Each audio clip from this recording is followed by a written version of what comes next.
अस्सलाम वालेकुम, welcome to report card. मैं हूं अफसा कोमल। बात करेंगे सबसे पहले मनी लॉन्ड्रिंग केस की, जिसमें आसिफ जरदारी और बिलावल भुट्टो ने नैब की तफ्तीशी टीम को अपना बयान रिकॉर्ड करा दिया है। नैब ने जाली अकाउंट्स के जरिए मनी लॉन्ड्रिंग और पार्क लेन कंपनी से मुतालिक तफ्तीश के लिए दोनों को आज तलब किया था। जरा के मुताबिक आसिफ जरदारी और बिलावल भुट्टो से तफ्तीश के लिए अलग अलग कमरे मुख्तस किए गए थे, ताहम दोनों से 11 के करीब तफ्तीशी अफसरान ने एक ही कमरे में पूछताछ की और मुश्तरका सवालात भी किए गए दोनों से। नैब की जानिब से जारी एलामिया के मुताबिक आसिफ जरदारी और बिलावल भुट्टो से फिलहाल 3 मुकदमात से मुतालिक सवालात पूछे गए हैं।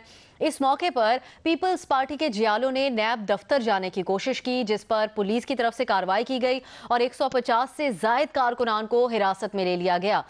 इस सारी सूरत हाल के दौरान बिलावल भुट्टो के तर्जुमान मुस्तफा नवाज खोकर पुलिस से उलझ पड़े और एक पुलिस अफसर को थप्पड़ भी रसीद कर दिया उन्होंने। जो ये मनाजिर इस वक्त आप अपने टीवी स्क्रीन पर देख सकते हैं, ये मुस्तफा नवाज खोकर वहां पर मौजूद पुलिस अफसर के साथ ये उन्होंने रवैया अपनाया। पेशी से मुतालिक मीडिया से गुफ्तगू करते हुए बिलावल भुट्टो ने यह कहा कि नैब में पेशी उनके लिए कोई नई बात नहीं है, जबकि बिलावल की हमशीरा भुट्टो ने भी इस पर अपना रद्द-ए-अमल दिया है और उन्होंने ये कहा कि ये हमारे खानदान की तीसरी नस्ल है जिसका जाली मुकदमात में ट्रायल किया जा रहा है। उन्होंने कहा कि इस हुकूमत और जियाउल हक की आमरीत में कोई फर्क नहीं है। इसी से मुतालिक गुफ्तगू करेंगे अपने पैनल से। सवाल इस तरह से है, केस आसिफ जरदारी और बिलावल से नैब हेडक्वार्टर में तफ्तीश, तीसरी नस्ल का जाली मुकदमों में ट्रायल हो रहा है बख्तावर भुट्टो। आपसे ये जानना चाहेंगे कि क्या बख्तावर भुट्टो का यह बयान दुरुस्त है। सबसे पहले हसन निसार साहब की तरफ जाएंगे। हसन साहब, क्या समझते हैं आप? देखिए, बहुत अफसोस, दुख और निदामत की बात है कि बख्तावर भुट्टो की ये बात जुज़वी तौर पे बिल्कुल दुरुस्त है। भुट्टो की फांसी को जुडिशल मर्डर कहती है दुनिया, ठीक है, खुद अदालतें उसका हवाला तस्लीम नहीं करती।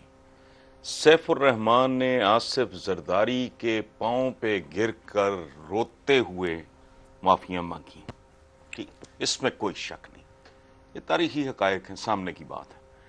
लेकिन तस्वीर का दूसरा रुख इससे भी ज्यादा गंदा, गलीज और भयानक है। अब पूछें वो क्या है? वो ये है कि बख्तावर की वालिदा मरहुमा ने उसी नवाज शरीफ के साथ मुका किया जिसका नाम मीसाक जमहूरियत रखा, और इसी साहबजादी बख्तावर का भाई पिछले दिनों उसी नवाज शरीफ के साथ। ये नहीं होता, ये गिव एंड टेक, ले दे और को एग्जिस्ट करना और नो एग्जिस्ट करना, ये वो होता है सियासियात में, ये जराइम में नहीं होता। आप मेरी जात को उधेड़ोगे तो I am not going to spare you. मेरा बस ना चले तो और बात है, मैं नहीं आपको माफ करूंगा। सियासत में जो करना है एक दूसरे के साथ करो। तुम जबानें काटते हो, फिर तुम्हारी लप लप करती हुई जबानें जो हैं उनकी शान में कसीदे भी बोलती हैं, भाई भी हो जाते, कभी दुश्मन। क्या मजाक बनाया हुआ है? सो इसके दोनों एस्पेक्ट्स, इस तस्वीर के इस गंदे, गलीज, खोटे सिक्के के दोनों रुख मेरे लिए बायस शर्म है, बायस निदामत है। जुज़वी तौर पे बख्तावर की बात भी बिल्कुल दुरुस्त है। थैंक यू जी, मैंने बात कर ली।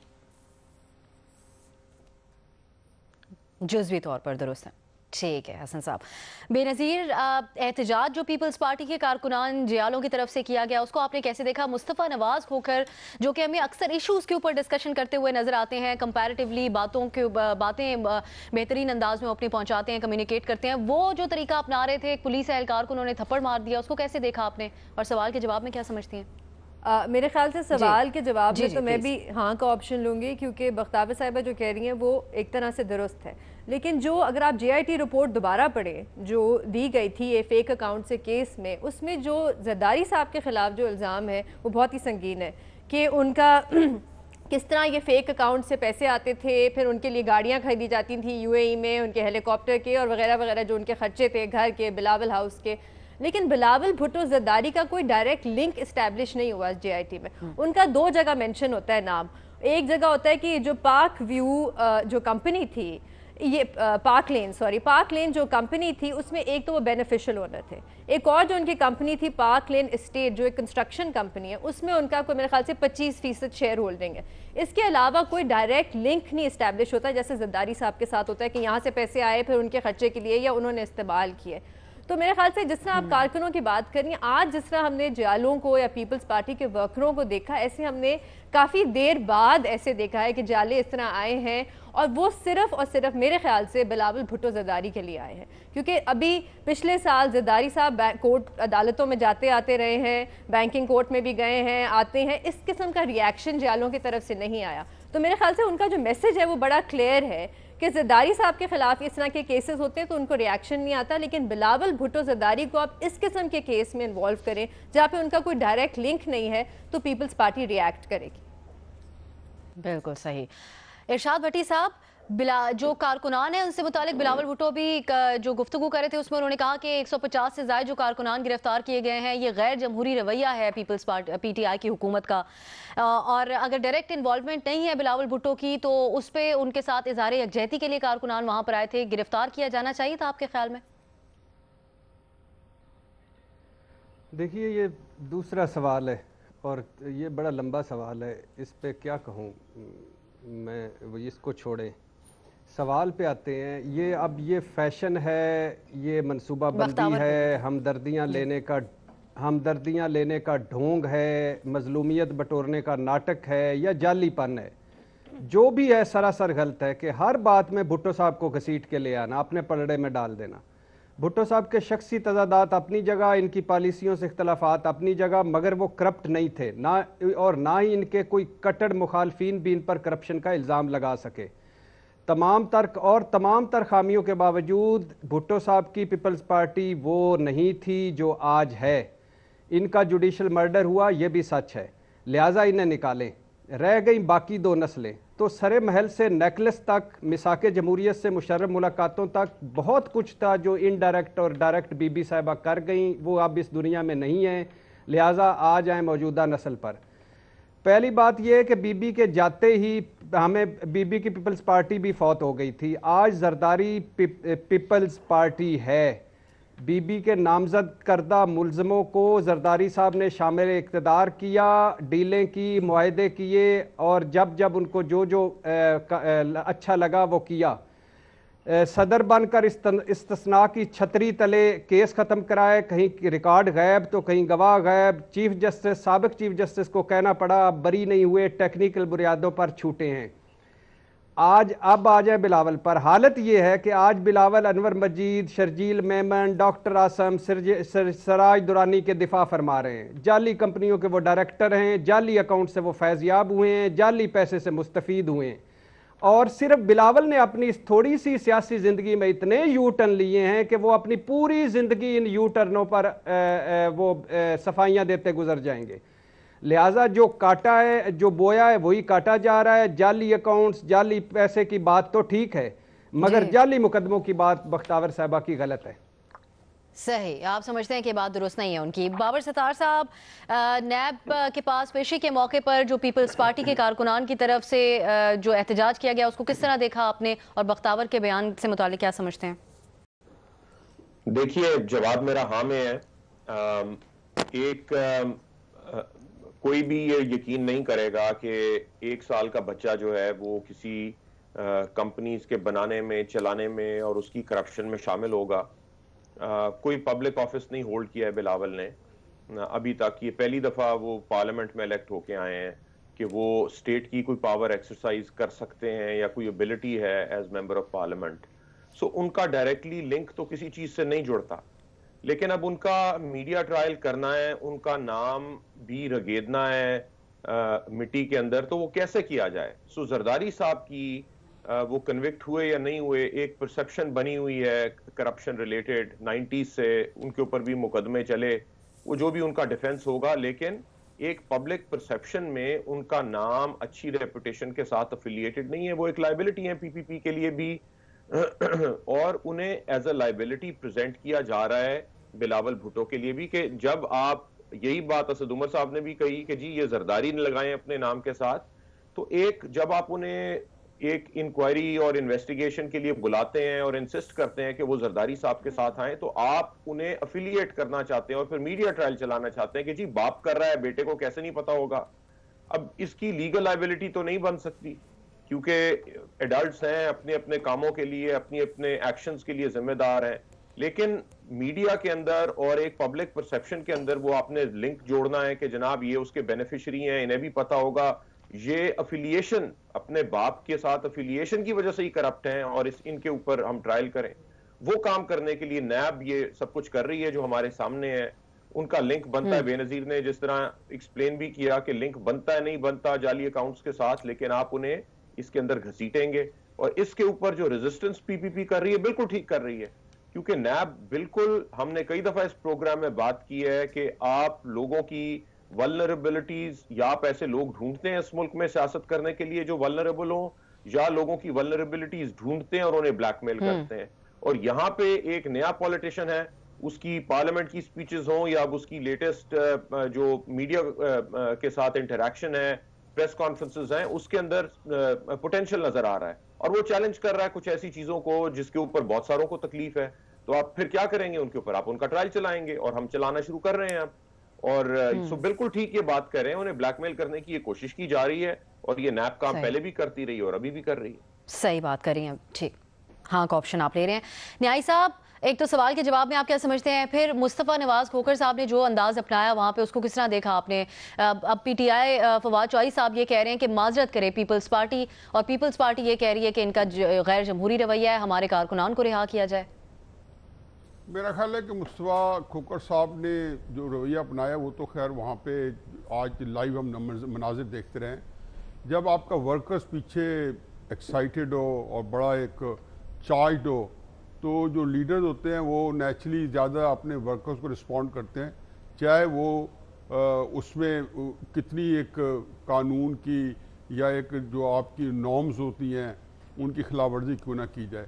ये रवैया कम अज़ कम उस रवैये से बहुत बेहतर था जो अगस्त 2014 के धरने में गुलैलों के साथ एसपी जुनेजो को बिल्कुल जो है कत्ल करने की कोशिश की गई थी, और जो रवैया उसको अपनाए रखा था, और जिस तरीके से पीटीवी को देखकर पार्लियामेंट के अंदर हमने बेहुरमती देखी, और वो तो वज़ीर आज़म हाउस को फतह करने के लिए निकले हुए थे, बंदे आगे नहीं गए। एक गुमान यह है कि अगर 500-700 बंद होता तो वो फतह वो भी कर लेते वज़ीर आज़म, जिसमें उस वक्त नवाज शरीफ मौजूद थे। देखें यहाँ माजरा कुछ और है, ये जो बिल्कुल मामला मुख्तलिफ है। हसन साहब ने जैसे जिक्र किया कि भुट्टो साहब को जुडिशल मर्डर हुआ, जो कि ज़ाहिर है मोर और लेस अब कोई बंदा उसको मानने पर तैयार नहीं है, चाहे कि भुट्टो साहब कितना जो है उनका कसूर था। उसने हर बंदा ये समझता है कि उनको बड़े कुर्सिव तरीके से और ताकत के ज़ोर पे, बंदूक के ज़ोर पे इक़्तिदार से अलहदा किया गया। माशाअल्लाह लगा, उनका ट्रायल हुआ और बड़ा मशहूर फ़िक्रा वली खान का मौजूद है। उन्होंने ज़ियाउल हक साहब के कान में डाला कि जी कब्र एक है, बंदे दो हैं, या भुट्टो साहब उस कब्र में जाएंगे या जनरल साहब आप उस कब्र में जाएंगे। तो जाहिर है कि बात समझ आ गई जनरल साहब के, ज़ियाउल हक साहब के, तो और भुट्टो साहब को ही कब्र में जाना पड़ा। और ये हसन साहब ने उसकी तरफ इशारा किया जिसको आज जुडिशरी समेत सारी सिविल सोसाइटी जुडिशल मर्डर समझती है। मैं थोड़ा सा इसमें एक जुमला मुतरिज़ा लगाता जाऊँ कि मैं उन लोगों में से था जिनको समझता था कि जी भुट्टो साहब को सज़ा सही मिली है। चुनाचे जब मैं ये बात कह रहा हूँ, इसका मतलब है कि हम भी जो है उस ओपिनियन जो हमने अपनाया हुआ था उसमें उसको मॉडिफाई करने के या उसको जो है ना वो बात अब दोबारा नहीं कह सकते, क्योंकि जो दूसरा नैरेटिव बयानिया है वो ज़्यादा असर्टिव है। फिर उसके बाद आप बेनज़ीर का जब मर्डर हुआ तो और उससे पहले चंद हफ्ते पहले उनके ऊपर जो हमला हुआ बड़ा भयानक, जिसमें 150 बंदा हलकान हुआ, उसमें भी उन्होंने जो पर्चा FIR कराई तो एक खास उन्होंने नॉमिनेट किए। जो बेनज़ीर साहबा के ऊपर जब हुआ तो उन्होंने FIR का टाइम सबके सामने डॉक्यूमेंटेड है। उन्होंने जो लेटर लिखा अमेरिका में अपने दोस्त को, और उसको भी आया कि मुझे किन किन लोगों से खतरा है, और तीसरा भी आ रहा है। अब इसमें भी सब में नक्शे पा जो है वो एक ही जगह जाता है कि लगता यह है कि जो कुव्वतें भुट्टो साहब को एलिमिनेट करने के लिए मुतहरक थी, जिन कुव्वतें ने बेनज़ीर का जिन्होंने जिनकी आइडेंटिफिकेशन की, आइडेंटिफाई किया। दूसरी बात यह है कि जो हमने कई हवाले से की है, इस वक्त ये इशू है ही नहीं कि जरदारी साहब ने करप्शन किया ही नहीं की। भले से जो भट्टी साहब ने गिनवाई है इससे कई गुना ज्यादा की होगी, और मैं शायद समझता हूं कि की होगी, लेकिन ये कभी कोई बंदा नहीं डिस्कस करेगा जिस तरह अहमद रजा कसूरी के वालिद का मर्डर जो है वो लोग याद नहीं करते। हालांकि वो मर्डर हुआ था और अहमद रजा कसूरी ने FIR भुट्टो साहब के दौर में भुट्टो साहब के खिलाफ कटाई थी, उसके बावजूद और उसके ऊपर पूरा ट्रायल हुआ सुप्रीम कोर्ट तक, लेकिन लोग क्या कहते हैं जुडिशियल मर्डर था। इसलिए कि जो चीज बाद में चली वो पहली हकीकत थी। इसमें भी नैब कुछ कर ले, कई दफा कह चुके हैं, नैब की बात कोई नहीं मानता। नैब की साख 0 0 0 प्लस 0 प्लस 0 है, जिसको मर्जी कुछ करता रहे, तारीख उन्हें उसको नहीं देखना। लेकिन आज का दिन भी अच्छा गुजर सकता है, आने वाली चंद दिन गुजर सकते हैं। बख्तावर का बयान जो है इस प्रोस्पेक्टिव में, इस बैकग्राउंड में बिल्कुल दुरुस्त है और मेरी शहजाद साहब है।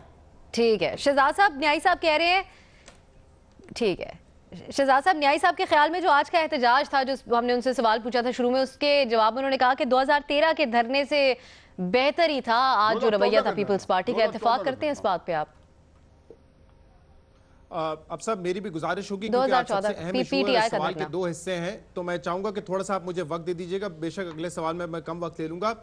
मैं बुनियादी तौर पे इत्तेफाक करता हूं बख्तावर साहिबा के इस बयान से कि 3 और 4 नस्लों का उनका ट्रायल हो रहा है। उसकी एक वजह है, वजह यह है कि पाकिस्तान पीपल्स पार्टी के खिलाफ जो करप्शन के इल्जामात हैं वो बहुत बेशुमार केसेस हैं, बेशुमार इल्जामात लगे हैं। पुअर गवर्नेंस पे आप उनकी बात कर सकते हैं, लेकिन ये फैक्ट है कि कोई भी एक केस ना तो मोहतरमा बेनजीर भुट्टो पे आज तक साबित हुआ है, ना कोई केस आसिफ अली जरदारी साहब पे साबित हो सका। वो जेल में रहे लेकिन कोई केस साबित नहीं हो सका, तमाम केसेस उन पे खत्म हो गए। और इसकी बड़ी वजह यह है कि केसेस गलत तरीके से बनाए जाते हैं। मेरिट पे जो केस बनना चाहिए वो बनता नहीं है, उसको मिर्च मसाला लगा के पॉलिटिकली मोटिवेट कर इन्फ्लुएंस करने की कोशिश की जाती है। ये माजी में हमने होते हुए देखा है। तो जिस तरीके के वो गलत केसेस बनाए जाते हैं, उन्हीं गलत तरीके से वो केसेस बाद में खत्म भी करने पड़ते हैं। और आप देखते हैं कि इससे सबसे ज्यादा नुकसान, सबसे ज्यादा फायदा उन्हीं को पहुंचता है जिनके खिलाफ जेन्युइन मेरिट पे केसेस बनने चाहिए थे। इसकी सबसे बड़ी मिसाल है डॉक्टर आसिम का केस। 450 अरब रुपए की करप्शन के ऊपर उनके ऊपर इल्जाम लगा दिया, दहशतगर्दों के इलाज का उनके ऊपर इल्जाम लगा दिया। बाद में हमने देखा कि वो सारे इल्जामात बेबुनियाद निकले, जिसकी वजह से अगर कोई जेन्युइन केस उन पर बनना भी था तो उसमें से भी हवा निकल जाती है। फिर तो गलत तरीके से केस बनता है, गलत तरीके से केस खत्म होता है। और इस दौरान हमें याद रखना चाहिए कि 8 साल परवेज मुशर्रफ का दौर था, एक डिक्टेटर का दौर था, उसमें भी कोई केस वो साबित नहीं कर सके। और बाद में परवेज मुशर्रफ साहब के साथ NRO हुआ जिसकी बुनियाद पर केसेस खत्म करने पड़े। उनमें से एक जो तगड़ा केस बन सकता था $60 मिलियन वाला, वो उसी NRO की वजह से बाद में टाइम बार्ड हो गया और वो केस आगे नहीं चल सका। तो इसीलिए मैं कह रहा हूं जो केसेस बनने चाहिए वो बनते नहीं है, गलत केसेस बनाते हैं, सियासी इन्फ्लुएंस करके केसेस बनाते हैं, बाद में उनको खत्म करना पड़ता है। और ये इसीलिए डिक्टेटर भी कोई आ जाए वो भी साबित नहीं कर सकता।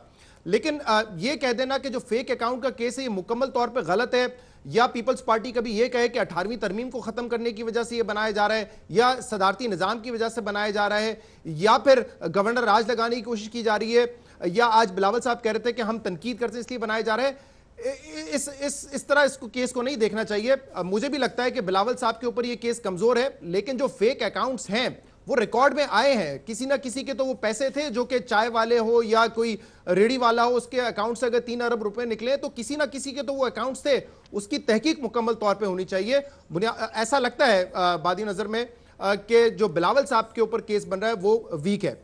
अच्छा, इसमें जो दूसरा हिस्सा है सवाल का, मुस्तफ़ा नवाज खोकर वाला, मैं थोड़ा सा सरप्राइज हुआ हूं क्योंकि मुस्तफ़ा नवाज खोकर साहब जो है वो हमेशा दलाइल से बात करते हैं। आपने भी इसका जिक्र किया अपने इंट्रोडक्शन में, तो मैं थोड़ा सा हैरान हुआ। पुलिस वाले को धक्का देना, थप्पड़ मारना, मेरे ख्याल से ये किसी लॉ मेकर को खास तौर पे बिल्कुल भी जेब नहीं देता है। ये बिल्कुल उसी तरीके से गलत है जैसे पीटीवी पर हमला किया गया था पैट के और पाकिस्तान तहरीक इंसाफ के लोगों की तरफ से, जिस तरह उस एसपी जुनेजो को मारा गया था, या जिस तरीके से इमरान खान ने पुलिस मोबाइल को इंटरवीन करके अपने लोगों को छुड़वाया था, वो भी गलत था। और आज जो मुस्तफ़ा नवाज खोकर साहब ने किया वो भी गलत है। देखें, आप इज़हारे यकजहती के लिए अपने लोगों को जरूर बुलाएं, लेकिन अगर सिक्योरिटी की वजह से पुलिस एक हद से आगे उनको नहीं जाने दे रही तो आपको पुलिस की जो भी इंस्ट्रक्शंस हैं उसको आपने पूरा करना है। आप ये नहीं कर सकते कि आप पुलिस को धक्का देके आगे जाने की कोशिश करेंगे, आप वहां पे जो वायर्स लगाए हुए बार्ड वायर्स उनको हटा के आगे जाने की कोशिश करेंगे।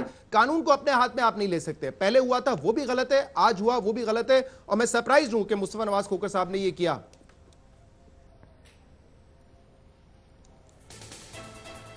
सही। एहतजाज के दौरान जो रवैया अपनाया गया वो आपके ख्याल में दुरुस्त नहीं था, लेकिन बिलावल के खिलाफ जो केस है वो आपके ख्याल में कमजोर है। तारीख का हवाला दे रहे थे शहजाद साहब और कह रहे थे कि जो केसेस पीपल्स पार्टी पर बनाए जाते हैं, जहां मेरिट पर भी कोई केस बन सकता था, वो केसेस कमजोर बनाए जाते हैं, जिसमें बाद में जिनको खत्म करना पड़ता है। बहुत शुक्रिया आप सबका इस मामले पर गुफ्तगू करने के लिए। गुज़श्ता रोज वज़ीर आज़म इमरान खान की ज़ेर सदारत वफाकी काबीना का इजलास हुआ, जिसके बाद प्रेस कॉन्फ्रेंस करते हुए वफाकी वज़ीर इत्तलात ने बताया कि काबीना इजलास में जहांगीर तरीन भी शरीक हुए और उन्होंने ज़रई शोबे में इस्लाहात से मुतालिक ब्रीफिंग दी। इजलास में 290 अरब का ज़रई प्रोग्राम मंजूर कर लिया गया। सुप्रीम कोर्ट ऑफ पाकिस्तान ने जहांगीर तरीन को आर्टिकल 62(1)(f) के तहत ताहयात नाअहल करार दिया था, लेकिन इसके बावजूद जहांगीर तरीन हुकूमती इजलास में शरीक होते हैं, जबकि इमरान खान जो दूसरों पर सादिक और अमीन ना रहने पर बारहा तनकीद करते हुए नजर आते रहे हैं और अभी भी करते हैं, जहांगीर तरीन की इजलासों और मीटिंग्स में शिरकत पर वजाहत नहीं देते। आज इस मामले पर हम सवाल इस तरह से अपने पैनल से करेंगे। सवाल यूं है, की जानिब से नाअहल करार दिए गए जहांगीर तरीन काबीना इजलास में शरीक और 290 अरब के मंसूबे पर वज़रा और वज़ीर आज़म को उन्होंने ब्रीफिंग दी। इमरान खान के अपने दावों के मुताबिक क्या जहांगीर तरीन को हर तरह के हुकूमती मामलात और मंसूबों से अलग रखा जाना चाहिए, हाँ या नहीं? इरशाद भट्टी साहब, क्या जहांगीर तरीन साहब को इस तरह से शरीक होना चाहिए हुकूमती इजलासों में? बिल्कुल नहीं होना चाहिए जी। सुप्रीम कोर्ट के बेईमान को काबीना इजलास सरकारी मीटिंगों में बिठाना बहुत बड़ी बेईमानी है। आप जहांगीर तरीन साहब के 90 सफ़ात के फैसले को पढ़ें तो आखिरी 10 सफ़ात पढ़ें तो ठंड पड़ जाती है। मुलाजमों के नाम पर इनसाइड ट्रेडिंग, लेयर दर लेयर खुफिया जदादें, टैक्स मामलात, कर्जे। लिहाजा वज़ीर आज़म से गुजारिश है कि ये ना करे। इस वाले यू टर्न में उनकी लीडरी नहीं बनेगी, इज्जत नहीं बनेगी, रुसवाई मिलेगी, और ये उन्होंने हमें सिखाया था कि मैं जब आऊँगा तो ऐसा नहीं करूँगा।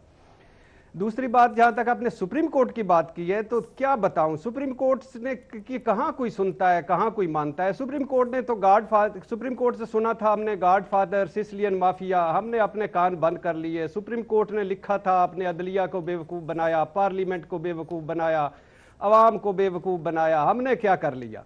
हमने तवज्जो ही नहीं दी। हमने कहा छोड़ो जी। सुप्रीम कोर्ट ने कहा, सुप्रीम कोर्ट ने ये शेर भी सुनाया था, तू इधर उधर की ना बात कर, ये बता काफिला क्यों लुटा, मुझे राहजनों से गिला नहीं, तेरी राहबरी का सवाल है।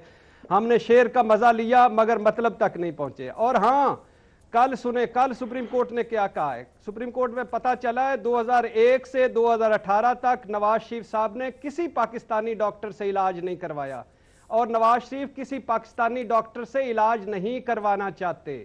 जमानत दो, लंदन जाना है, इलाज वही डॉक्टर लॉरेंस से इलाज करवाना है। रोला क्या डाला जा रहा था, ढंडोरा क्या पीटा जा रहा था, डफली क्या बजाई जा रही थी। हुकूमत मियाँ साहब को इलाज का नहीं करवा रही, हुकूमत ये कर रही, हुकूमत ये पे। अब पता चला है कौन इलाज नहीं करवाना चाहता।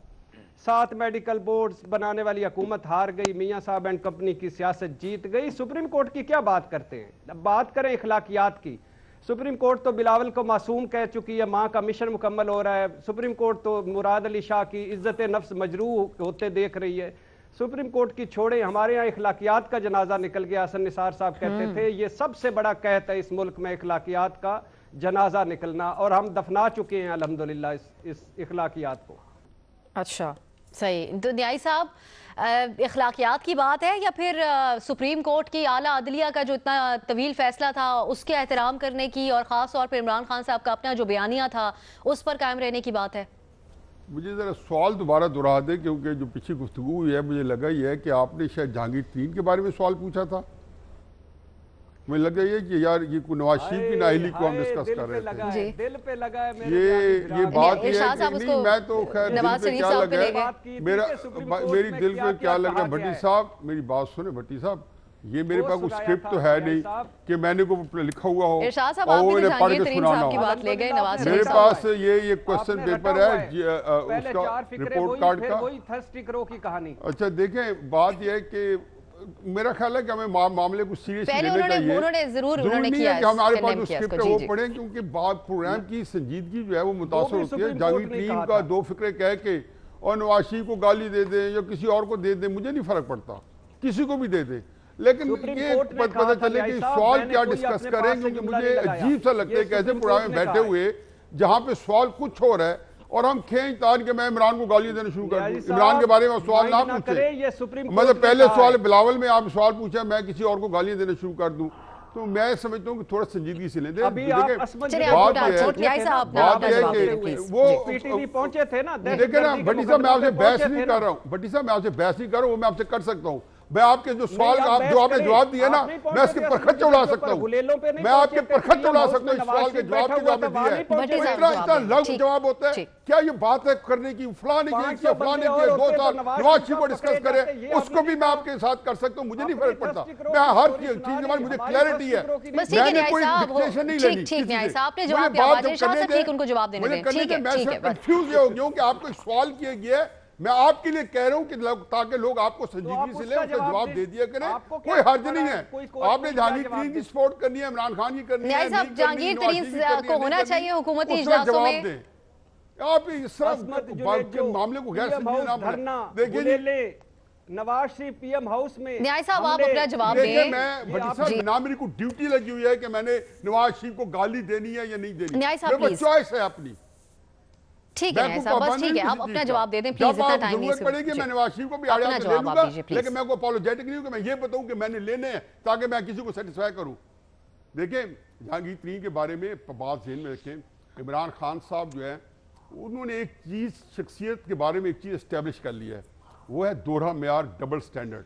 जहांगीर तरीन को जब पहली दफ़ा नाअहल किया गया तो पार्टी जनरल सेक्रेटरी थे, उससे पहले चूंकि नवाज शरीफ नाअहल हो गए थे तो उन्होंने एक बड़ी ड्रम बीटिंग की थी और उन्हें ख़ास बयानिया दिया था जो कि उनके साथ मानने वाले, उनके चाहने वाले उसके ऊपर वो एग्री भी कर गए थे और उसको एक रिचुअल के तौर पे, एक मुकद्दस जो उनकी जो है डिक्टेशन के तौर पे उसको अपना चुके थे।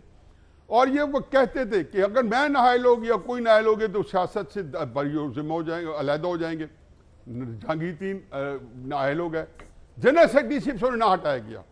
पूछा गया क्यों? अब भी उनका सुप्रीम कोर्ट ने रिव्यू आ रहा है, चलो वो भी चल पड़ा, उस पर प्रेशर ही पड़ा क्यों पार्टी का वर्कर जो था वो बहरहाल जब पब्लिक में आता था तो उनको वहाँ पे बड़े नामसाइद किस्म के बयानिए नैरेटिव सामने आते थे, चुनाचे वो गुजर गया। लेकिन अमलन जहांगीर तरीन जो थे वो पार्टी को उसी तरह कंट्रोल कर रहे थे। आपने देख नहीं था बुज़दार के बारे में जो जहांगीर तरीन साहब और परवेज इलाही साहब की जो गुफ्तगू थी, जिसमें बारे में कहा गया था कि गवर्नर सर्वर को इनके ऊपर से उतारे, तो ये किसको कहा जा रहा था? जहांगीर तरीन साहब को। क्यों कहा जा रहा था? आप उसमें देख कौन, परवेज इलाही साहब जैसा बंदा जो खुद बहुत तकड़े और बड़े इस सिस्टम के अंदर बड़े मौसर एक फिगर है, वो जहांगीर तरीन साहब से रिक्वेस्ट कर रहे हैं। इससे आप सिंपल ये देखें, उनका मतलब ये था कि जहांगीर तरीन साहब के पास ये इस्तादाद और ये इस्तादाद है कि वो वहां से उनको सरवर साहब को अलहदा कर सकते हैं और फिर जितने बंदे वो लाद के अपने जहाज में लाए थे वो कोई रफाई को अब्दुल ईदी की तरह काम तो नहीं कर रहे थे, वो कोई शौकत खानम की खिदमत तो नहीं कर रहे थे, वो उनका एक रोल था। और तब से लेके अब तक बार बार वो बैठे हैं और बैठे रहेंगे और बैठते रहेंगे, क्योंकि इससे इमरान खान साहब को आप ये नहीं समझा सकते। वो कल को आएंगे फिर वही बात करेंगे और ऐसे करेंगे जैसे उन्होंने ये बात है ही नहीं। वो दूसरों के बारे में इसी बात पे ताना भी देंगे और इस बात के बारे में वो समझेंगे कि बिल्कुल जैसे केपी को एक ही साथ दूसरों के ऊपर ये ख्यालात रखते हैं। आप समझते हैं ये सिलसिला जारी रहेगा, जहांगीर तरीन साहब आते रहेंगे इस तरह ही? ठीक है, ठीक है। तो बेनजीर अगर बार बार ऐसा होता रहेगा तो क्या नताइज निकल सकते हैं इसके पीटीआई की हुकूमत के लिए? नहीं, नताइज तो ये पहली दफ़ा हुआ भी नहीं है। पहले भी उनकी एक तस्वीर आई थी कि वो काबीना की एक मीटिंग में थे, फिर उसके बाद उसमें माफ़ी मांगी गई थी। लेकिन देखिए, एक बहुत हमारे पास एक एग्ज़ाम्पल है अभी पिछले साल का, जब शाहिद खान अब्बासी वज़ीर आज़म थे तो वो उनके ऊपर एक इल्ज़ाम लगा था, उन्होंने मिनट्स जाके नवाज शरीफ के साथ शेयर किए थे जो तब नाअहल हो गए थे। और उसके बाद क्या हुआ था कि उनके ऊपर गद्दारी का केस चला, नवाज शरीफ के ऊपर गद्दारी का केस चला, जो सहाफ़ी थे जिन्होंने ये स्टोरी की उनके ऊपर भी गद्दारी का केस चला। लेकिन जहांगीर तरीन साहब अगर काबीना के इजलास में बैठे तो वो ठीक है। अभी पिछले हफ्ते भी हम ये बात कर रहे थे कि वज़ीर आज़म ने कहा कि मोदी से बात कर सकता हूँ। तो करप्शन का तो इल्ज़ाम जहांगीर तरीन पे भी है, करप्शन का इल्ज़ाम तो अलीम खान पे भी है। अगर आप यहाँ पंजाब में अब अगर किसी से बात करें जो पंजाब की हुकूमत में भी है या जो पंजाब की हुकूमत के साथ काम कर रहा है, तो वो आपको बहुत ओपनली ये बात बताएंगे कि जहांगीर तरीन साहब का यहाँ पे भी एक बहुत अहम किरदार है, यहाँ पे भी बहुत डिसीजंस हैं जो उनके साथ, उनके बगैर आप नहीं कर सकते।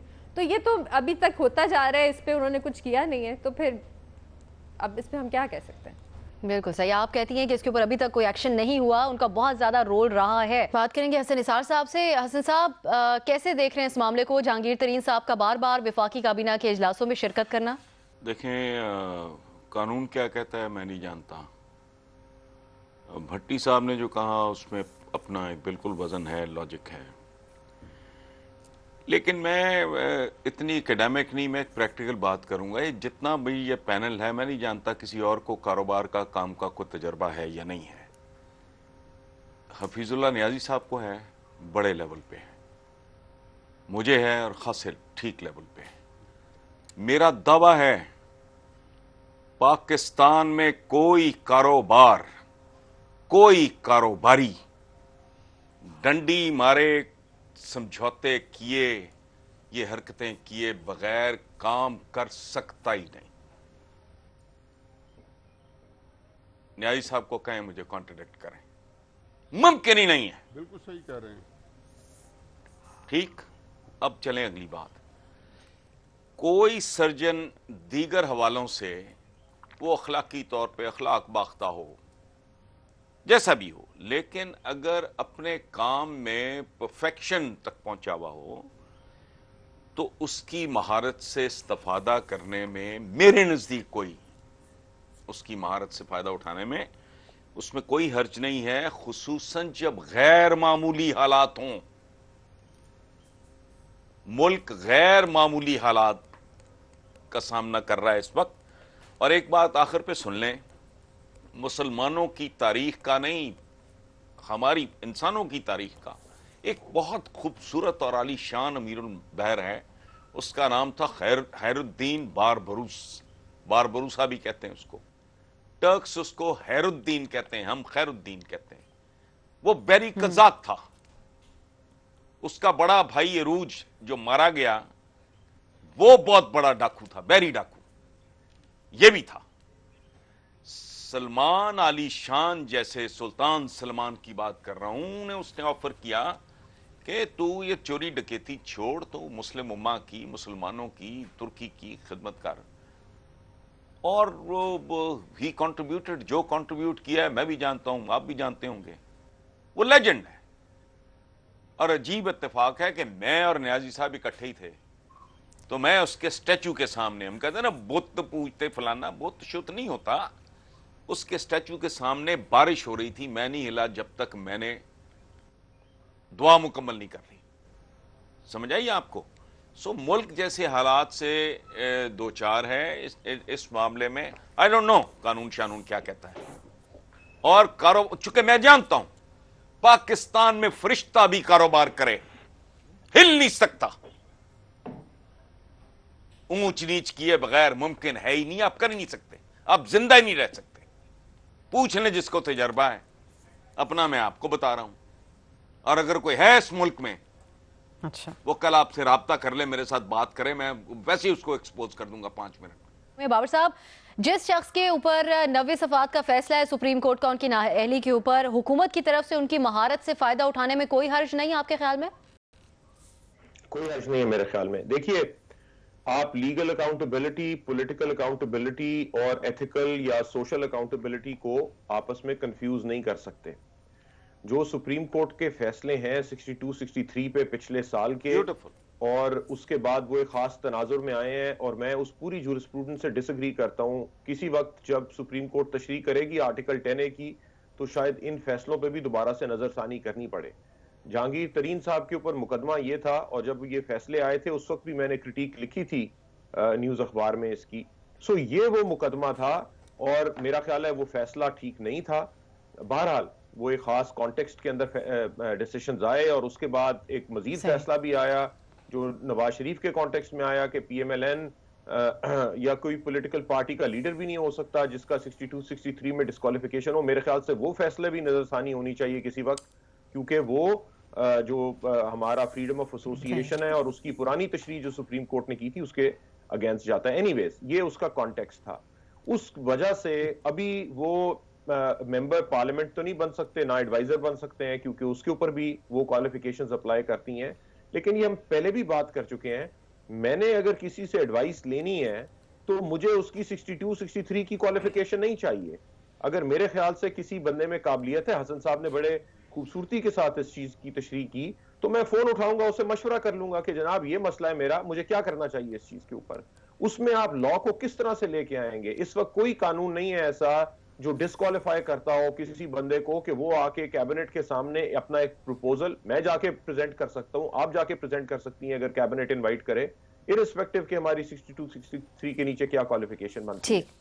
सो मेरे ख्याल से हमने चूंकि इतनी स्ट्रांग पोजीशन, पार्टिजन पोजीशन ले रखी है कि नवाज शरीफ को किसी तरह से हम अकोमोडेट नहीं करेंगे, इस वजह से हम जहांगीर तरीन के ऊपर भी वही पैमाना अप्लाई करने पे मजबूर हो जाते हैं।